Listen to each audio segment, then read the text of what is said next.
Chiefs and Texans Saturday afternoon in Arrowhead on ESPN and ABC. Joe Buck and Troy Aikman on the call. Yeah, we've seen a little bit of movement on the side with the Kansas City Chiefs, the rested team, the healthy team, the 1 seed that had the bye last week. The 8s are now 8.5. I do see a couple 8s out there at a couple of sports books here in Las Vegas, but mainly 8.5, and we are now starting to see 9. I'm assuming sportsbooks looking to get this out of the teaser zone. A great teaser leg if you want to tease Kansas City from 8.5 down to 2.5. Makes a lot of sense with the total being 41.5. But you've seen the favorite get it bet out. Also the under getting bet 42, now 41.5. And there is a couple 41s at some pretty prominent sharp offshore sports books. From an injury standpoint, obviously Kansas City very, very healthy. Yeah, no Rashee Rice. That's about it. Like Jalen Watson is back. Like their entire defense is pretty much healthy. Houston, rather healthy as well. Robert Woods, he didn't practice today in addition to not practicing yesterday, but Azeez Al-Shaair, he came back to practice in limited fashion today. So Houston will be pretty much as healthy as possible outside of Robert Woods. And the Chiefs, obviously, having not played since Christmas in terms of a serious game, they are very, very healthy as they embark on this trip to try to make it a third straight Super Bowl win. So the Chiefs getting bet, the under getting bet in this game. For me, I like Houston. I'm just trying to go ahead and time the perfect time to go ahead and bet this game. But I like the Houston Texans getting more than a touchdown. And there might be getting 9.5 by the time we get to kickoff based on how the market's been moving early in the week.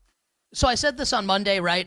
Teased the Chiefs like into oblivion with Baltimore.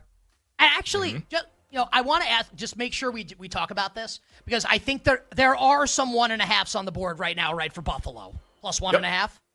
Mm-hmm. So, would you? I actually would not tease the Bills. That's just my opinion. Is I think the Ravens might blow them out. Just I could be wrong about that.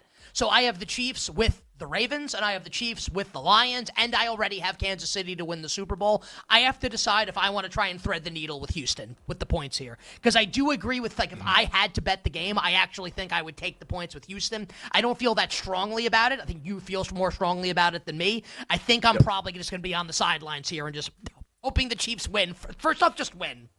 And then please win by 3 or more. I think that's what I teased was 8.5 down to 2.5 on when it opened. Okay, Lions and the Commies from Detroit.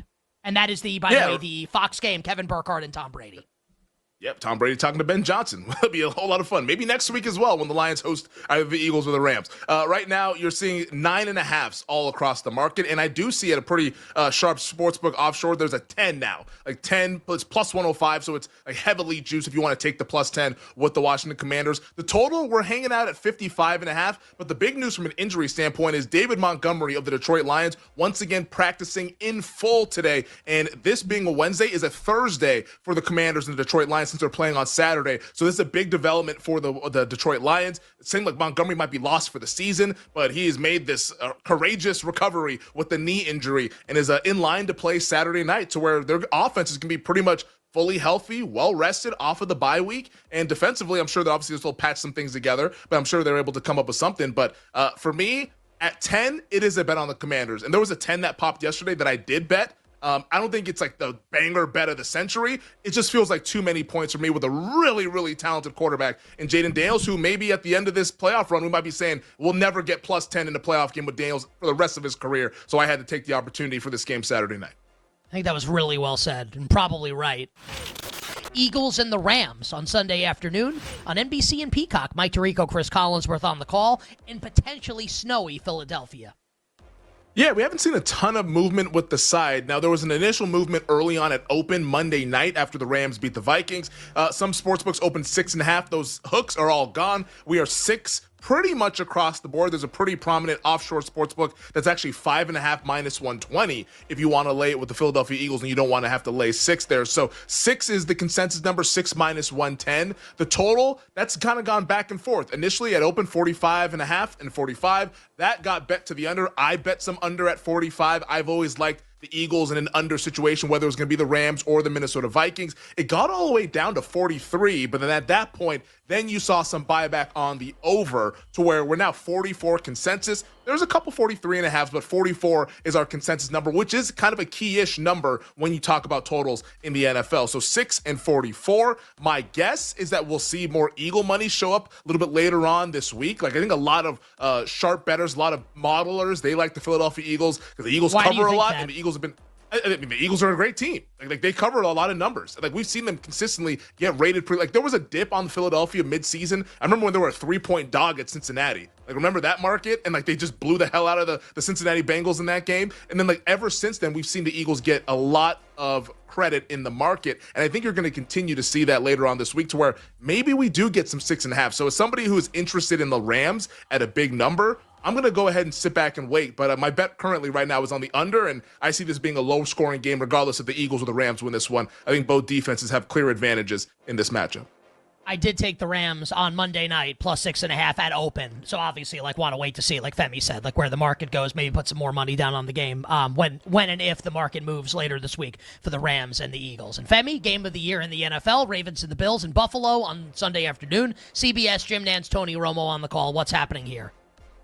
Yeah, this one moved immediately at open. Buffalo opened a favorite. They are no longer the favorite. We have seen a flip of favorites in a pretty big game. Obviously, like the number is not the big thing that's happened because it's gone from Bills favored by 1 to now the Ravens favored by 1. But we do see some Ravens 1.5 totals at 51.5. The big injury news with this game, though, is Ravens wide receiver Zay Flowers did not practice today, being a Wednesday.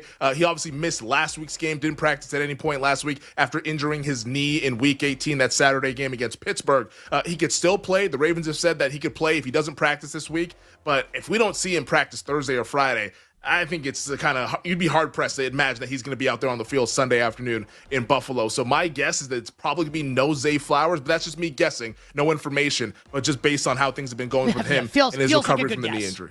Feels like a strong it feels guess. like that, yeah. I mean, he could show up on Friday and like, oh, he's limited and maybe he plays, but I think that this is like, based on how Harbaugh was talking about it that Saturday night against Pittsburgh, it sounds like he was like, oh, it's day-to-day, but it's not season-ending. That to me feels like it's a multi-week injury, and this would be week 2 for Zay Flowers. What a line. It's like I'll either die today or at some point in the future. Exactly. It's like what kind of window are you giving us? Like basically he'll be back like today or never, basically, or like the final day of the season. National championship game Monday night. Anything cooking with Ohio State and Notre Dame? Yeah, we do have some stuff cooking in this game. We've seen the dog continue to get bet. 8s are pretty much the number across the board. I do see a couple of 8.5s, but 8 is our number. The total has actually gotten bet to the over. 46 down to 46.5. There was initial money coming in on the under. It opened as high as 47.5. We got down to like 45.5, 46. But now 46.5 is our new consensus, which I kind of agree with. Like, I actually think this could be like a sneaky over game, just based on like, if I think Notre Dame, if they're going to cover, I think this game goes over the total because like you're not going to hold down Ohio State to like 20 points in this game. I don't see that happening if Notre Dame's going to cover or even win this football game. So I might actually play like a sneaky over, but I do like the Fighting Irish getting more than a touchdown. I bet 8.5 in the game. That's my position for the title game Monday night.